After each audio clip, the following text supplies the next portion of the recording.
Hey, Patrick. Hey, Michael J. How you feeling this week? Energized!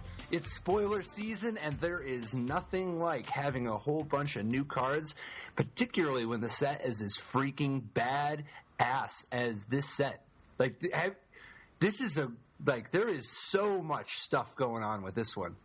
Yeah, you might feel energized, but I'm feeling energetic. I think after this cast, I'm going to go for a run or something.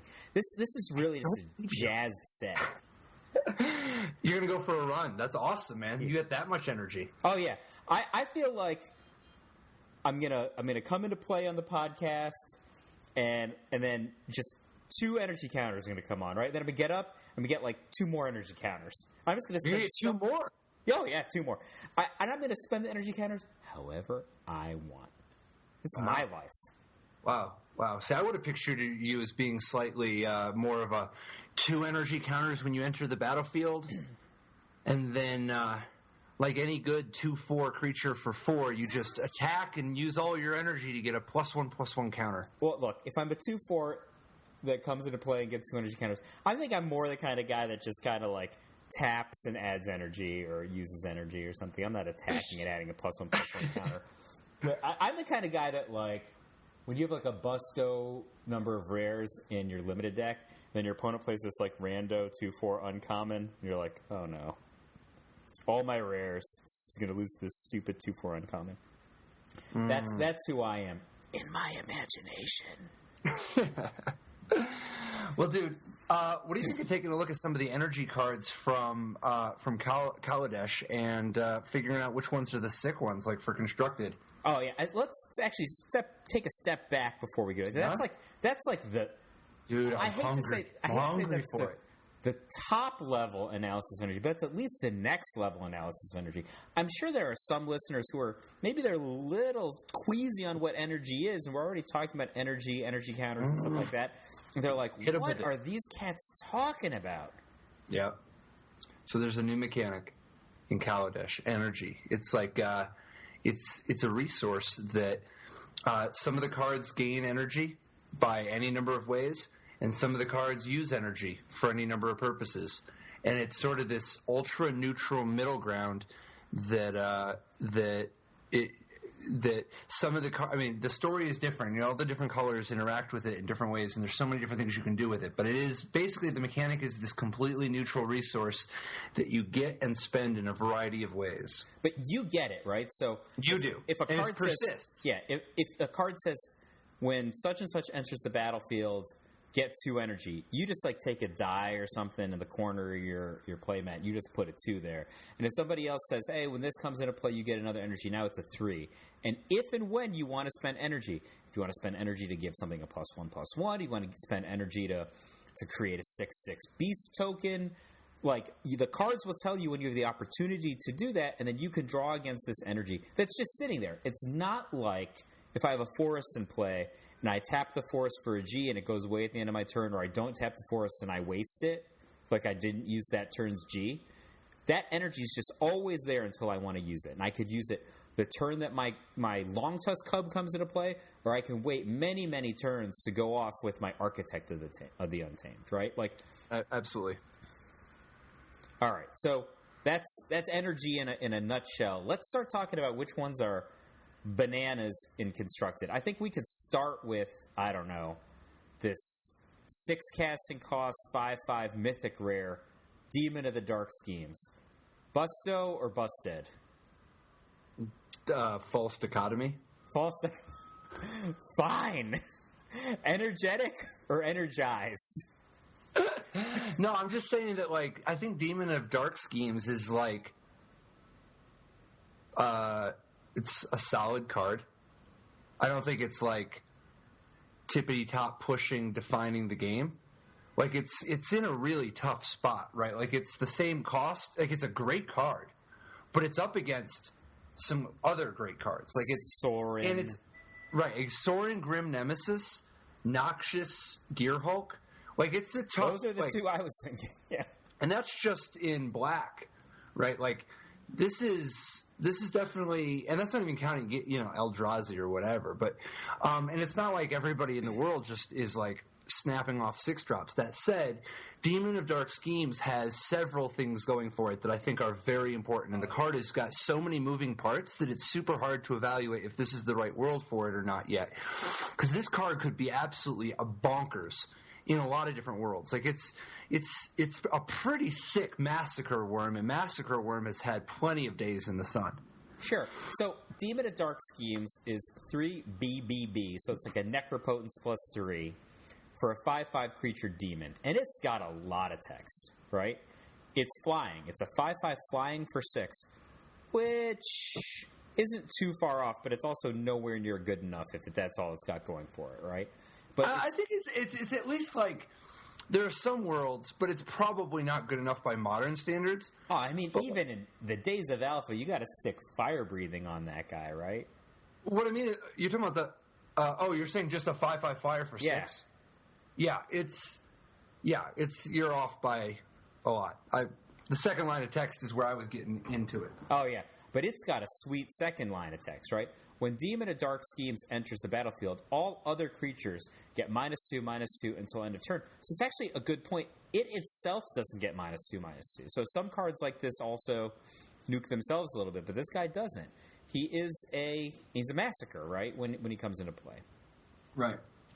And that's already pretty good value, because now you're talking about a pretty powerful sweeper of sorts. Like this has an impact on the game in a pretty big way, on top of being a 5/5 flyer.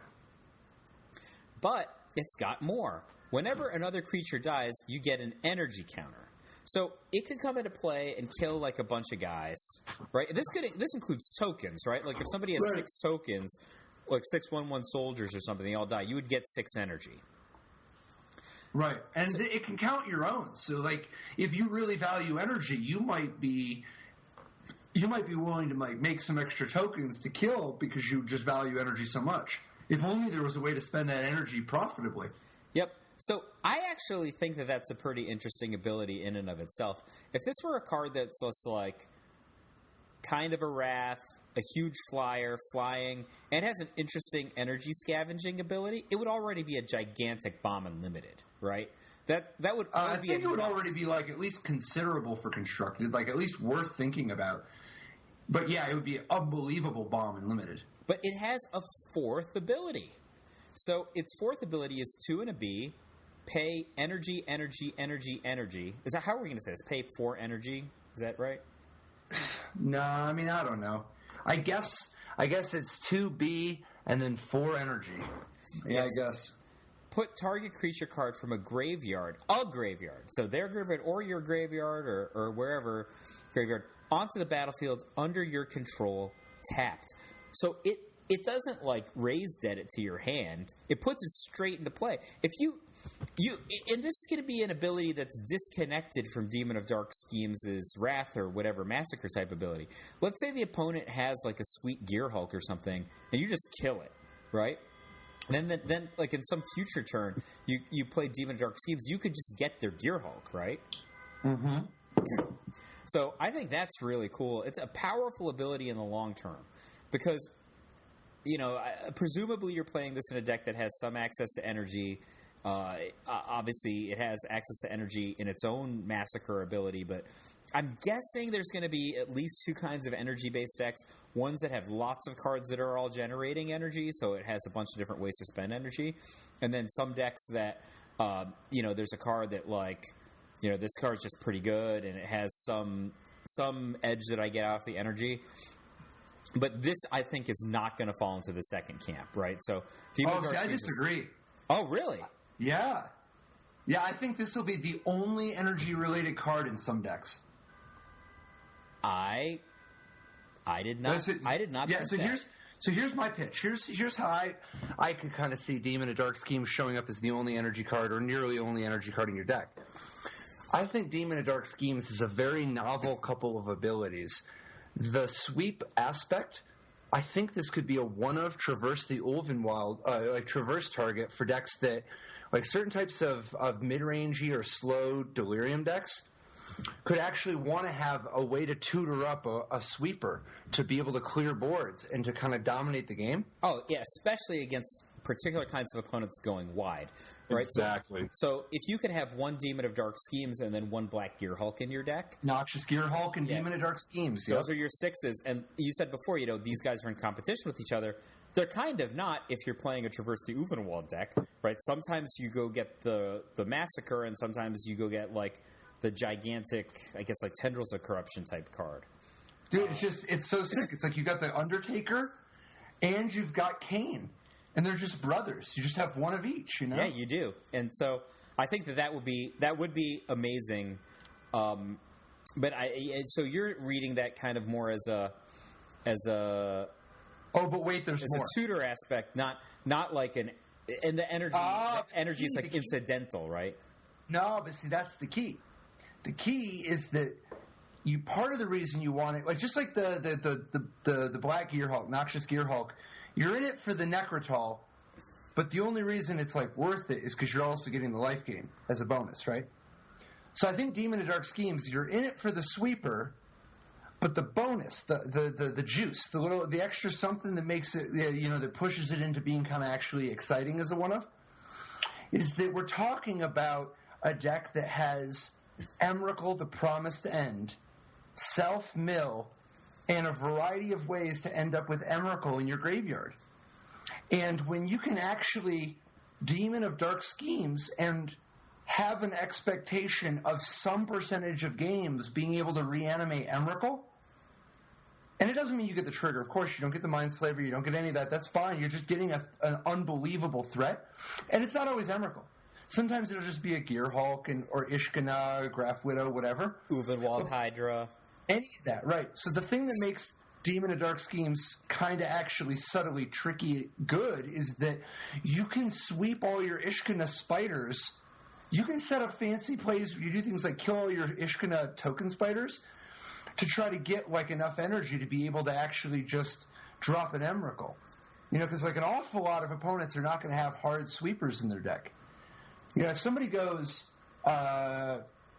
if they play their white Gear Hulk and you end up losing your demon but keep your Emrakul, they're still in real big trouble. Like Emrakul is going to mess their stuff up.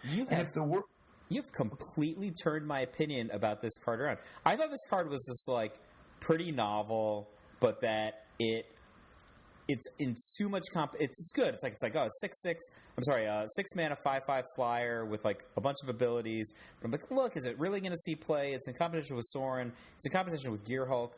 But like, if I'm going to play it, it's probably going to be like in an energy linear deck. But I'm completely turned around. I'm sold. This guy he's a one-of in my Black Green Delirium deck of my imagination. He's there. He's already there. For sure, it's in the initial sketch. And who knows? We'll see if it actually, it's possible there just aren't enough people going wide to make it worth it. But if it's a tutor target, even if it's a tutor target, your sideboard. Exactly. That's exactly how I feel. And then, incidentally, I also think that the way you were describing is very promising, particularly depending on what the rest of what they enable, like what the rest of what they spoil.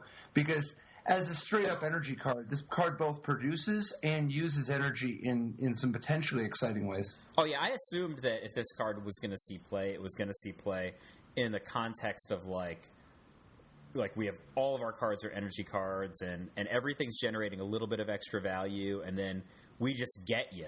But it's not clear how we're going to get you, right? Depending on which opponent it is, what kind of deck they're playing, how I'm going to use my energy counters opportunistically in this particular matchup is going to vary from game to game. But then because all my cards have energy abilities, I'm going to have a massive amount of flexibility depending on which ones I choose. Sure. But yeah, that's a really cool take on Demon of Dark Schemes. I was thinking more like if I were going to have a card that I didn't have an energy dependent deck, and I was just like, here's a card that's pretty cool that has some energy going on with it. I was thinking more along the lines of Bristling Hydra. So Bristling Hydra is a 2GG for a 4/3, which is super unexciting, right? But it also has the ability, when Bristling Hydra enters the battlefield, you get 3 energy. And it has the ability, pay 3 energy, put a +1/+1 counter on Bristling Hydra. It gains hexproof until end of turn. So you have a card that's basically like it can become a 5/4 hexproof on demand. So maybe you just play it and immediately hexproof it. I don't know. Probably not, because the hexproof goes away, but giving it +1/+1 doesn't go away. But you could just kind of like have this card that's good against removal. And I think that there have been many, many times in the past when what a deck wanted exactly was just a pretty good guy that was resistant to removal. And this Bristling Hydra is exactly that. And it's like pretty good at fighting, I think, 5/4 for 4. With the add-on that sometimes if you have additional energy, you can get bigger and bigger and bigger. You don't have to use only his 3 energy to make him big. If you have an energy reservoir over the course of the game, you can give him hexproof on demand a bunch of different times in the game. If you have enough energy, you can make him bigger to deal more damage, etc. Win fights. So I think this one is, at the very least, appealing at level 1. Because, like, level 0 is like Chandra. Chandra, Torch of Defiance, is like such the epitome of its power, its removal, its strength. It's like a defining card of the format. When you play Bristling Hydra and your opponent plays a Chandra, what are they going to do? What's their plan? I mean, like they can't shoot the Hydra. You'll just give it hexproof and then attack and kill their guy. Yeah, right. But if they don't shoot your Hydra, they do what? They take up to 5 loyalty, and then on your turn, you just pump your Hydra, attack, and kill Chandra anyway. Or you just attack it and have another way to deal 1 point of damage, right? And then you can keep the energy. So I think that Bristling Hydra's strength is really it's some immediate, obvious, early good against some good stuff like removal and good against Chandra. My intuition is that it's actually long-term, its success is likely to be a function of some sort of, like, if Energy Aggro goes this way. But, because I kind of think that what's going to end up happening is that stuff like Bristling Hydra is going to help push the cards that other people are playing into places that make it so that Bristling Hydra is slightly less effective. We'll see. It's certainly appealing at the beginning, and it's a card I'll be keeping an eye on and looking at. And it's got a lot of play. It looks like it's going to be really cool. The decisions of when the trade-off between having the option to hexproof later versus the extra counter. It's going to lead to a lot of really good gameplay.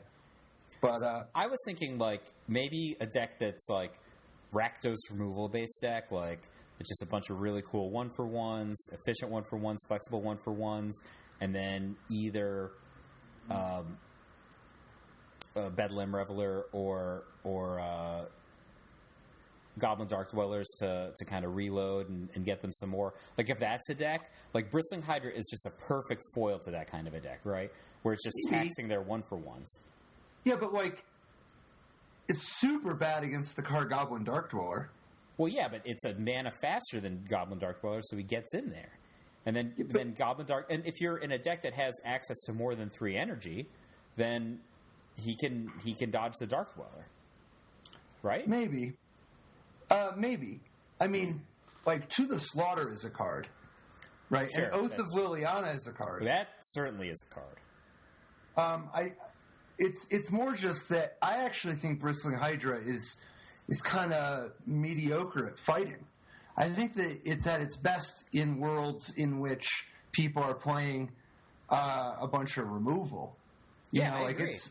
But I just think that it's bad at fighting, and I worry that most of the decks that play a lot of removal are going to end up with creatures that are incidentally good against Bristling Hydra.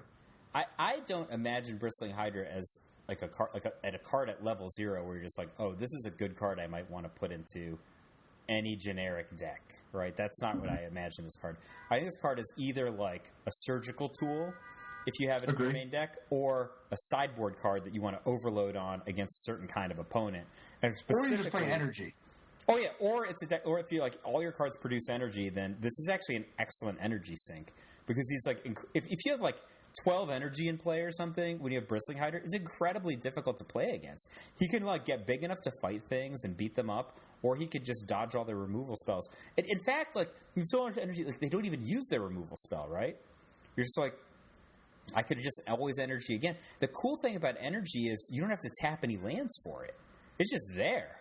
Yep. right? Like a lot of the time, you might have some awesome thing, like I don't know, like a river boa or a thrun that has the ability to regenerate, or something that gains hexproof, but you can run out of mana, right? Like a Morphling, for example, can dodge a lot of stuff, but you could just get to the point where you don't have enough blue to make the Morphling dodge or get big, or et cetera, et cetera. And Bristling Hider doesn't have that problem. This card looks to me like a pretty reasonable consideration for a red-green energy aggro deck. The toughest thing is that Chandra Torch of Defiance is like a 4-drop. So, like, how many 4s are you playing? But I do think this card gives you so much energy, and it has, like, from what I've seen so far, I think that there's enough energy support for there to be a red-green energy aggro deck. Most notably because of one absolutely amazing-looking uncommon, Voltaic Brawler. Voltaic Brawler, yeah. Of course, this card looks great. So Voltaic Brawler is red and a green for a 3/2, which is... It's actually, like, you maybe look twice at it, right? Like, that's in the neighborhood of a Lamphold Pacifist already. I mean, a lot of red aggro decks have played worse already. So he's a human warrior, so people like humans right now, too. So when Voltaic Brawler enters the battlefield, you get 2 energy counters. When Voltaic Brawler attacks, you may pay 1 energy. This is way better than some of the other energy guys, right? If you do, it gets +1/+1 and gains trample until end of turn. So this guy can be up to... So +1/+1 goes away, though, right? True. But it can be up to a 4/3. No. You only do it 5/4. once.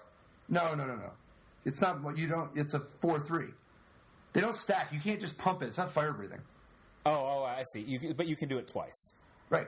On 2 different turns. You're saying, right? Okay, I see. I misread that. But so it's still cool.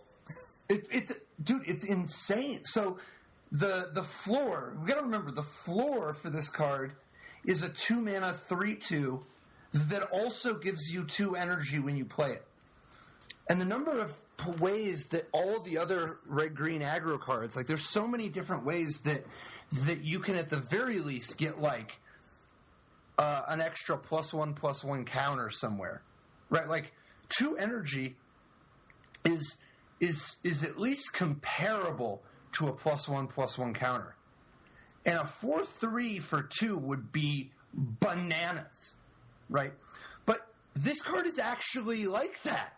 But it's actually kind of better, because when you play Voltaic Brawler and then start attacking, it is a 4/3, and it has trample, and that's not. And you're like, okay, well, eventually the 4/3 runs out. Yeah, at the 3rd turn.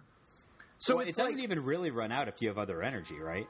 Like, not only does it not run out if you have other energy, it gives pseudo haste to your other cards that produce energy.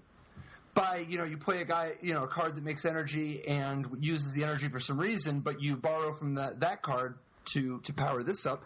But also, even if you just don't have anything else, you hit them for 4, and already, like, your 2-drop has done 8.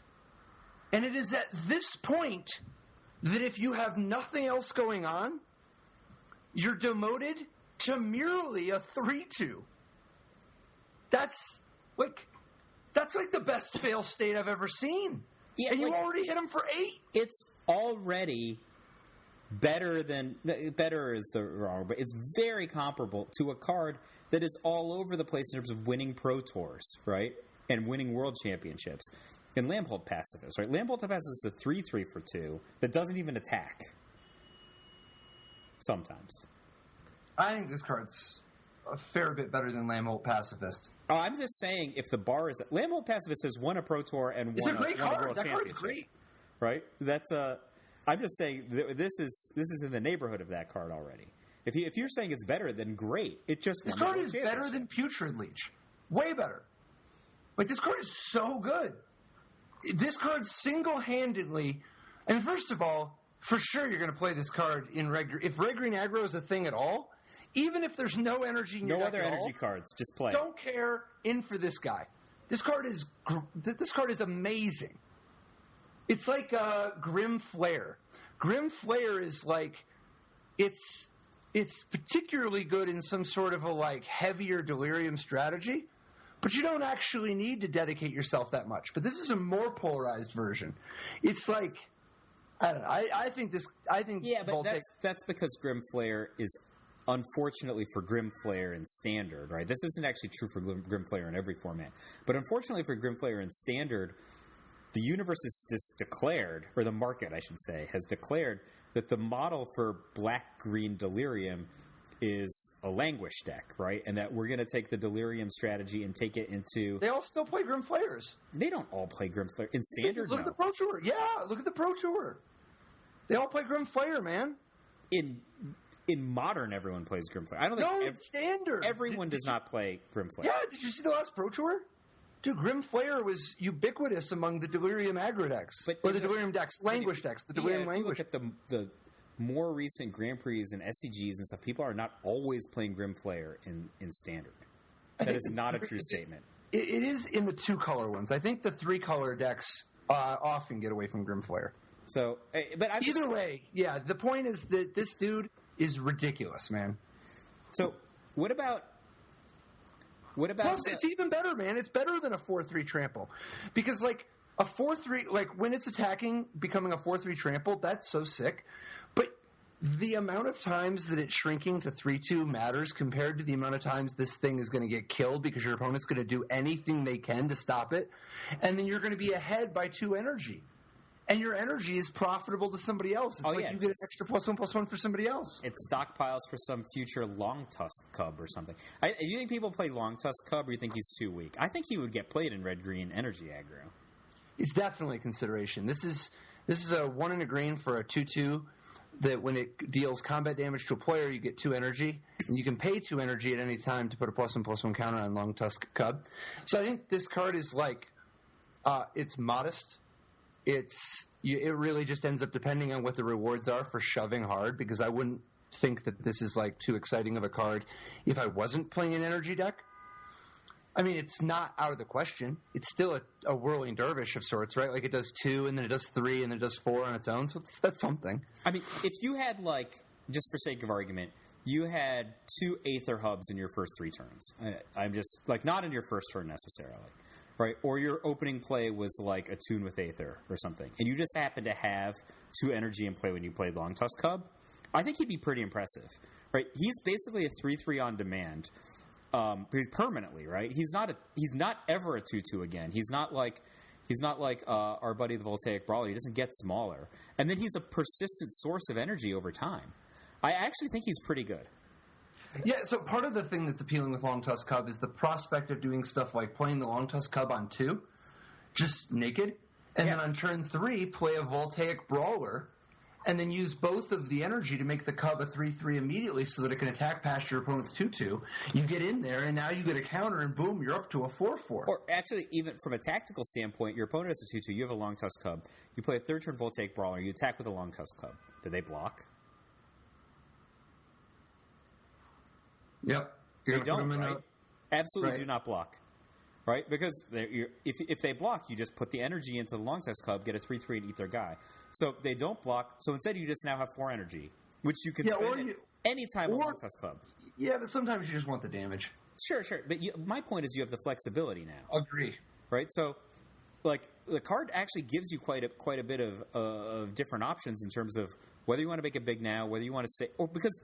If you're playing a deck that has both Long Tusk Cub and Voltaic Brawler and, potentially Bristling Hydra and other energy cards, you might actually have something better to do with that energy later, right? And that you don't have to use your energy now. Right. You can if you want. You can if it's tactically the right thing. But I actually think this guy's fairly exciting.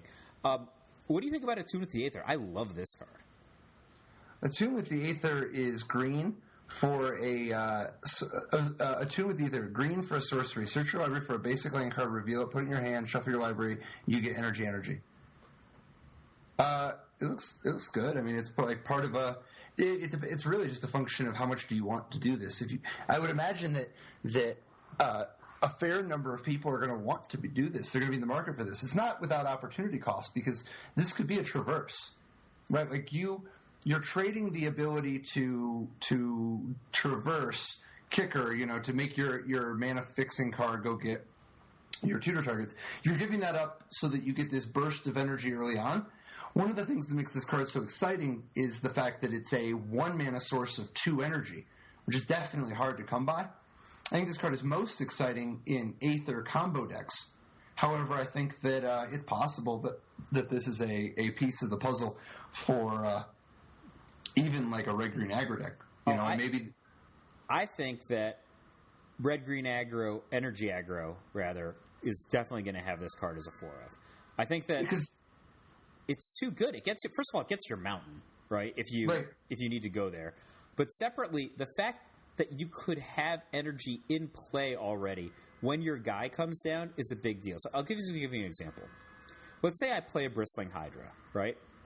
And I put the gain 3 energy on the stack, right? And I have no other energy in play.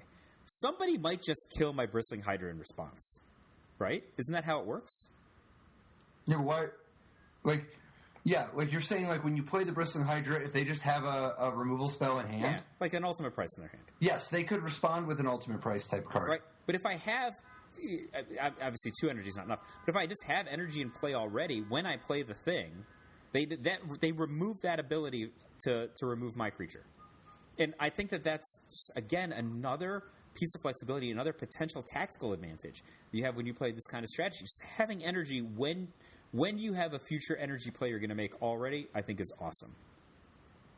Plus, I think touching your library is awesome. I also just think Attune with Aether is like good as a +1/+1 counter, right? Like if you just attune the Aether on turn 1, and first of all, it reduces the pain of having to use a counter off your Aether hub because you can just gift whichever one you're missing, whichever one you need. Yep. But second of all, if you attune with the Aether on turn 1.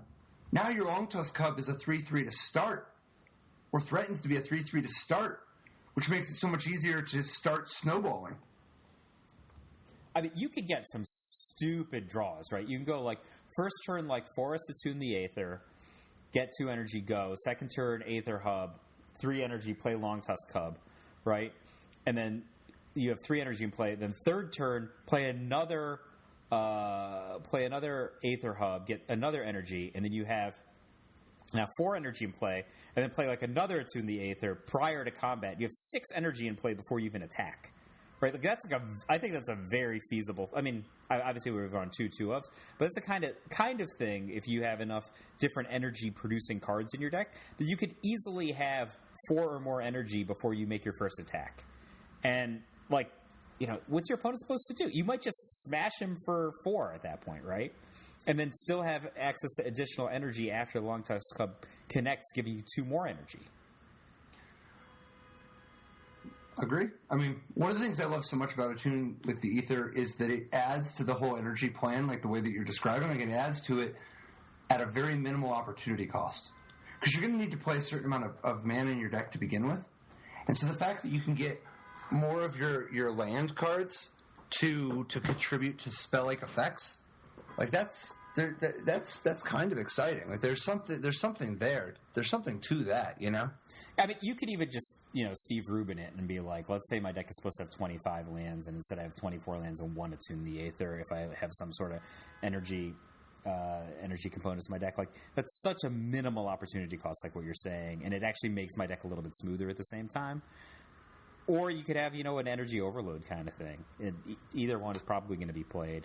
But I think this is super sweet. And in fact, I think it's possible that we'll see decks, for the first time, because we haven't seen them yet in Standard, that exceed 4 copies of Attune the Aether, Traverse the Uvenwald, and Oath of Nissa in the same deck. Like, I don't see a lot. I haven't seen any of these decks yet, have you, that are like 4 Oath of Nissa and 4 Traverse main deck? But I think not a ton. I mean, once in a while there'd be some ramp decks, but a little bit less. Like they get flooded out. But I think that Oath of Nissa puts you in a different direction though, because I think when you're stacking Traverse and Attune with the Aether, they actually stack the right way. Like you can actually just have like all your lands produce green, except you just have like 1 mountain, 1 island, 1 swamp, or whatever. Sure. It's also interesting how Attune with Aether synergizes with sorceries or instants matter. You know, like there are a few cards that make you that really care about how many sorceries and instants you have in your graveyard, or each time you cast one. The spell mastery cards are going to rotate now, though, right?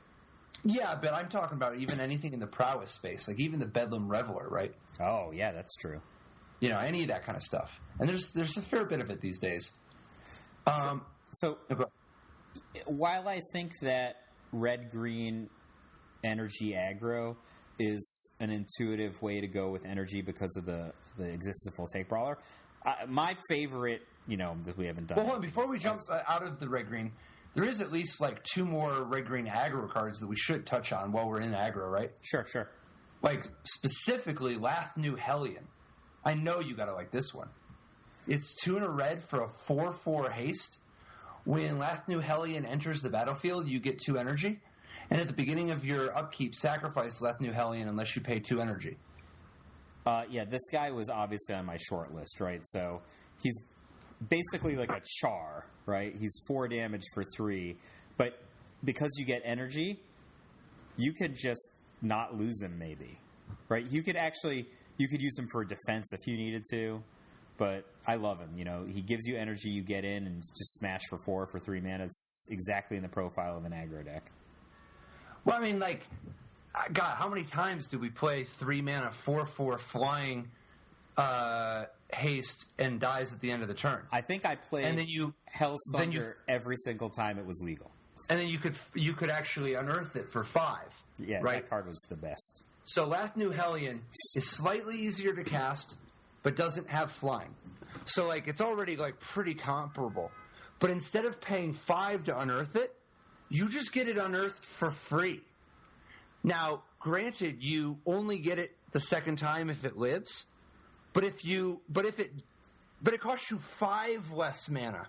And then also, even if it dies, you're still 2 energy the better of it. And what's more, you can convert any of your other energy cards into keeping Lathnu Hellion around longer. Your Voltaic Brawler could be 4 extra damage instead of 2 extra damage. Sure. So I think a lot of the time when you play cards like Hell's Thunder, the opponent's like, man, it stinks that I'm going to get hit for 4, but at least his 3 mana is going to go away, and then maybe I'll have to deal with this a couple turns from now, provided he hits his land drops. But this card is just like, I'm going to get hit for 4, and then they're already in a devil's bargain situation, which is, do I use my removal spell on this? And that's what people hate that decision against cards like Hell's Thunder or Lathnu Hellion, because it's going to go away anyway. So they grit their teeth. They're like, I have an ultimate price, but I really don't want to use it. But if they probably should use it, right? If you're spending cards like spending slots in your deck on cards like Lathnu Hellion, it's probably synergistic with your strategy. But if they don't, then you're not even obligated. You could use the energy counters. You're not obligated to. You're kind of in the driver's seat. Yep, this card looks incredible, and it gives you a lot of options. A lot of options for being a ball lightning variant. God, just look at it compared to Hellspark Element. Like the fact that this is like 3 mana for 8 damage. Like, this card looks you can impressive. Just easily go like a tune with the 8th or 2 energy, second turn Long Tusk Cub, like third turn Lathnu Hellion in. Absolutely. And now your Cub can actually keep the Lathnu Hellion alive indefinitely if you want. And you already hit him for 7. And you have 2 energy from the Lathnu Hellion to get the Cub through. If you wanted, you could shove to 8. Just do 8 damage, and then you just can keep it around perpetually. That's such a sick opening. This is probably going to be a super sweet deck.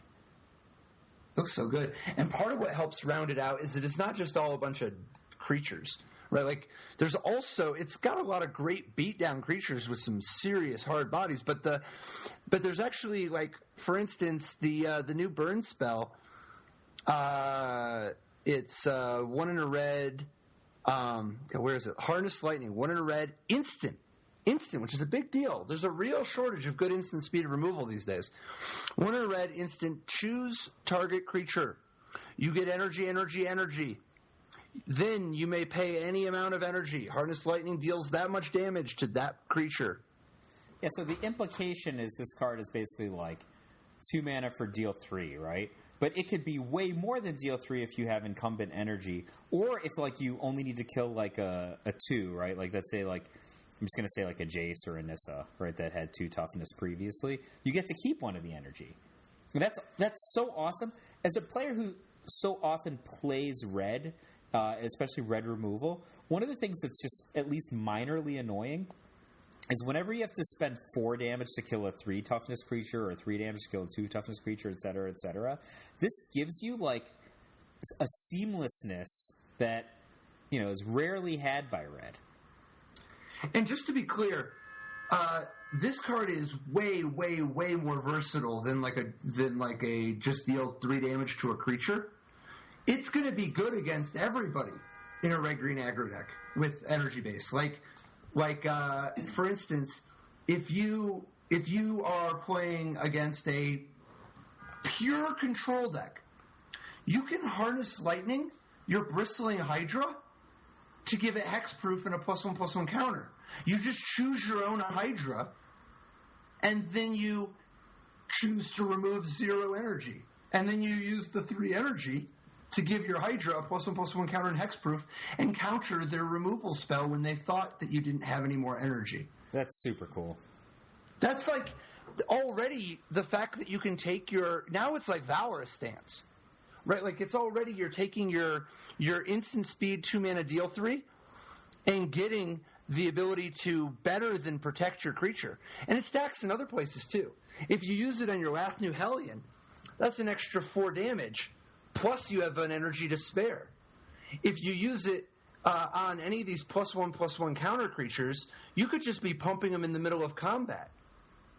And it's important to remember, you can also target your opponent's thing in the middle of combat and only do 1 damage or something if that's all you need. Yeah, and then retain the remaining energy to do some kind of sweet combat trick. Pump one of your guys.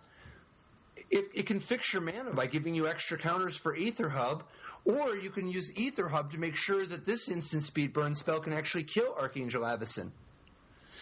The fact that it's an instant that deals 3, by the way, I think is subtly important. This is an important thing to not miss. Because like the bar is Incendiary Flow. 1 in a red, sorcery, deal 3 damage. Good card. Good card, vary the baseline, but good. It's what you want. Except there are new contextual things that change the equation.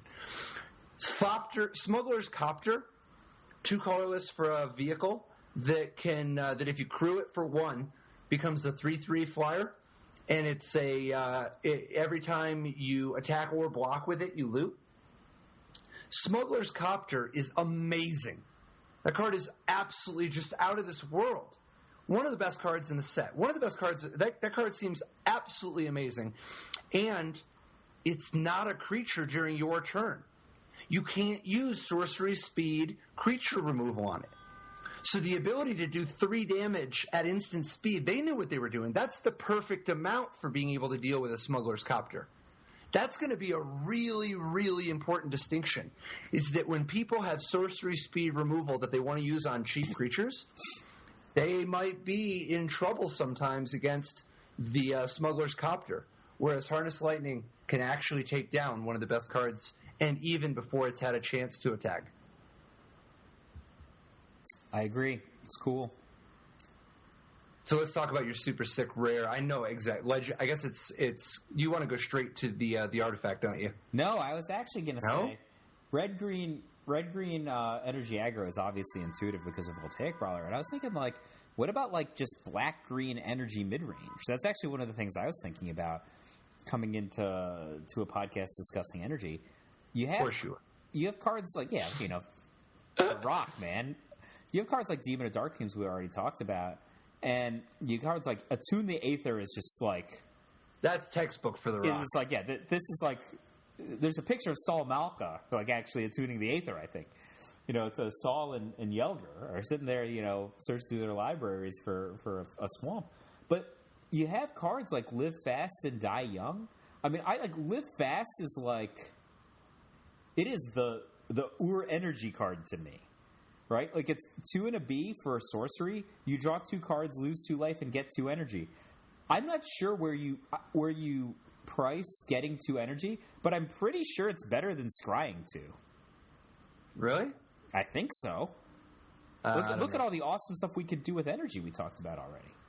Like get a +1/+1 counter?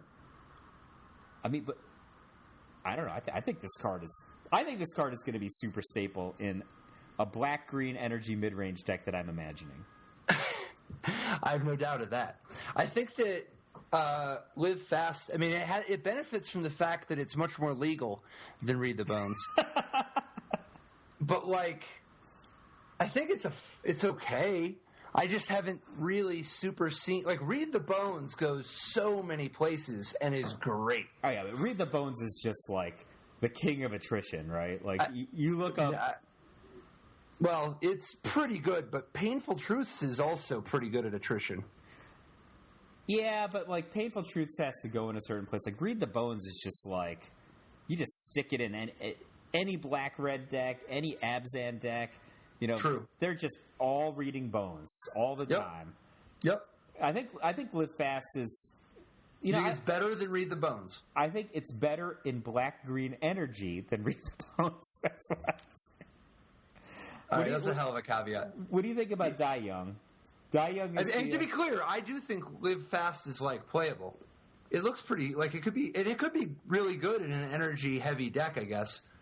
But it's not as obviously good. It looks fine. I'm surprised you love Read the Bones, Abzan Charm, Painful Truths. You love those kind of cards. You love Painful Truths before anyone knew how good Painful Truths was. Yeah, and Read the Bones as well. Like I love it so much. But the point is that it's contextual. It's not that I'm like in love with paying 2 life. Or in love with scrying. I am in love with drawing cards. But there's a lot of ways to draw cards. But the thing is that, like, Live Fast is literally a 3-cost black card in a format with Liliana the Last Hope, Oath of Liliana, Ruinous Path, To the Slaughter. And we're just getting started. There's, like, Painful Truths. There's so much. And you usually have amazing options in the other colors. The bar is so high for the cards that cost 3, particularly in black. Well, so, I mean, if you're going to start talking about Liliana and Oath of Liliana, I guess you're right. You'll get no argument from me. The thing that Live Fast is going for it, Live Fast has at least one pretty solid thing going for it. Goblin Dark Dweller appreciates a Live Fast. That's it. That's at least one thing. And if you're just playing energy, then really, you know, every card that produces energy is like disproportionately valuable, so you have to reconsider them all. I think this is a fine card. Just it's a tough time to do it randomly, but if you care enough, this is a passable option. All right, so it's a lot more exciting to me than a card like Die Young. Yeah, Die Young looks pretty rancid to me. I didn't think Die Young would be that great, but they were obviously a pair, right? That's just they were named as a pair. I think that black-green energy mid-range will play Die Young though. Like you said, you just want to have like any card that generates energy. I don't know, man. Really? This card, I don't know why, dude. This card like Grasp with Darkness is so much better. Yeah, this card is a sorcery and half as effective. All right. This card seems terrible. I mean, it's fine if you just get so much value out of energy that you're just like... Well, it's actually not a very efficient getter of energy. It's a super inefficient getter of energy. And it doesn't use energy very efficiently. All right. Let's jump to the card that you thought I was going to say. Are you thinking that I was thinking about Multiform Wonder, the energy morphling? No. God. No, I thought you were talking about one of the good ones. Really? I think it's an exciting card. Let's talk about your Morphling. Let's talk about Multiform Wonder. So it's 5 mana. Oh, go ahead. It's an artifact, 5 mana construct, 3/3. When Multiform Wonder enters the battlefield, you get 3 energy. And it has two abilities, but they're very poly abilities, right? So one of them is pay an energy. Multiform Wonder gains your choice of flying, vigilance, or lifelink until end of turn. The other one is pay energy. Multiform Wonder gets +2, -2, or -2, +2 until end of turn. I think this card is sweet. I think it's a sweet finisher. No? I don't imagine that it would actually. I don't know. Maybe it will never get played. It doesn't have more flexibility to dodge removal, for example. No? All right. We're on the multi-form wonder. I guess, like, I have not yet seen anything that leads me to want to play. The card looks super fun, and it'll be like, I could imagine it might be good. I just don't know enough about what that world would look like, because this is so different than the kind of cards that are normally good. So I was thinking, like, it's proof against Ultimate Price. It's proof against Grasp of Darkness. It's like and we're on the same page about Ultimate Price not being legal, right? Oh, well. It would still be proof against Ultimate Price if it were legal. Important. But it is proof against Grasp of Darkness. It can get around the red-based removal cards for the most part. But it's, like, pretty bad against, I don't know, some sort of a shatter, I guess. All right, so what were you thinking that I was thinking? Dude, Aetherworks Marvel. AKA the future. Aetherworks Marvel, 4 colorless, legendary artifact. Whenever a permanent you control is put into a graveyard, you get energy. And you can tap it and pay 6 energy to look at the top 6 cards of your library. You may cast a card from among them without paying its mana cost. Put the rest on the bottom of your library in a random order. Like, this card seems pretty powerful. Like, for example, you could just have 6 energy in play on turn 4 when you cast the Aetherworks Marvel, right? And then just tap it and, I don't know, could you just put an Emrakul into play? Yeah, or an Ulamog, anything you want. Emrakul, Ulamog, all that. So, like, if you have, like, a Woodweaver's Puzzle Knot. Woodweaver's Puzzle Knot's a 2-mana artifact that when it enters the battlefield, you get energy, and gain 3. And then you can pay 3 life.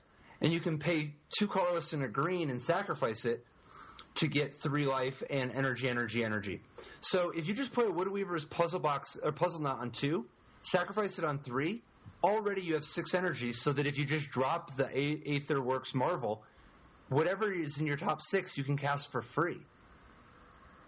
So, like, if you have like 4 Ulamogs and 4 Emrakuls, not that that's like a good realistic curve or whatever, but if you have 4 Ulamogs and 4 Emrakuls, you're already having a pretty good chance, like 40-something, like 40% chance of hitting one of those 2 or whatever. But you also just you could reuse it. Like the Aetherworks Marvel isn't gone. Oh yeah, it doesn't go away. And it doesn't just miss. You can cast any. You draw a card and it's free. So like if you had a Distended Mindbender or an Elder Deep Fiend or a Wretched Griff, those are very powerful cards that usually the way that you can actually make their casting cost work is by sacrificing and paying an additional cost. But when you have Aetherworks Marvel, you don't even have to pay the additional cost. So you just get great value, where like when your fail state is you get a 3/4 flyer that draws an extra card, or a 5/6 and you tap down their team. I think Aetherworks Marvel is very exciting. It's not just the Puzzle Knot that does it, because there's a variety of ways that you can gain energy, whether you play like a dedicated combo deck or you're playing a creature deck that incidentally has some emerge cards that sometimes you can just get nutty openings, you know, by using stuff like Emrakul or Elder Deep Fiend to or Distended Mindbender or whatever. I just think there's some really cool stuff you can do with Aetherworks Marvel. Oh, and that's not even counting the fact that you can scry. Oh, I mean, you could just put a creature on top of your library, right? There are a bunch of different ways to do that. Like, you could put some insane creature on top of your library and then immediately use it. I think the fact that you will so often have 6 energy in play when you cast Aetherworks Marvel and it doesn't require any additional mana is nutty. I mean, plus, if you could just have, like, Evolving Wilds or something in your deck. Like, things like that. These are incidental sources of energy when you have this card in play. Yep. Let's close it out. What's your favorite energy card that you've seen spoiled so far? My favorite energy card that I've seen spoiled so far? Well, Voltaic Brawler is the most powerful, I think, like the most efficient. Like, it's just the spikiest spike to spike. Maybe Lathnu Hellion. I enjoy thinking about Aetherworks Marvel the most. Yeah. My favorite... I think you're on a tune with Aether, aren't you? No. No? Actually, mine is actually... Aether Hub, yeah, your preview card from Star City Games. You know, I was just the biggest fan of Tendo Icebridge, and I thought that Tendo Icebridge was a great card. You know, and we put it in a bunch of decks that ended up being pretty successful. You know, we put it in a mono red deck, right, so that we could splash, you know, the equivalent of a Morriside at the time. You know, put it in blue red Tron, you know, just to smooth out the mana. You know, even if you only got the one activation out of it, turns out you could return it with Malogu and get the counter back. Aether Hub is just better than Tendo Icebridge by a lot, and it's got very meaningful upside in a couple ways. Even if you're not playing an energy deck, it's just like better. It's still better. Yeah. Yeah. So, and I think this card is super sweet, and I'm very much looking forward to playing with Aether Hub in a variety of different decks for the next several years. So, that's the one that I like the best. Nice. That's a good choice. That's a good one. So, hope you like this one. You can find us lots of places on the internet these days. We are Top Level Podcast on, where are we, Patrick? On YouTube. We're oodles of places. Twitter. If you've heard of the Twitter, it's on the internet. If you go to the internet and look for the Twitter, you can find Top Level Podcast. Follow us there. We're on Facebook, also Top Level Podcast. And we're on Patreon, also Top Level Podcast, and YouTube, also Top Level Podcast. So yeah, we're just Top Level Podcast everywhere, and we love it. Top levels all the way down.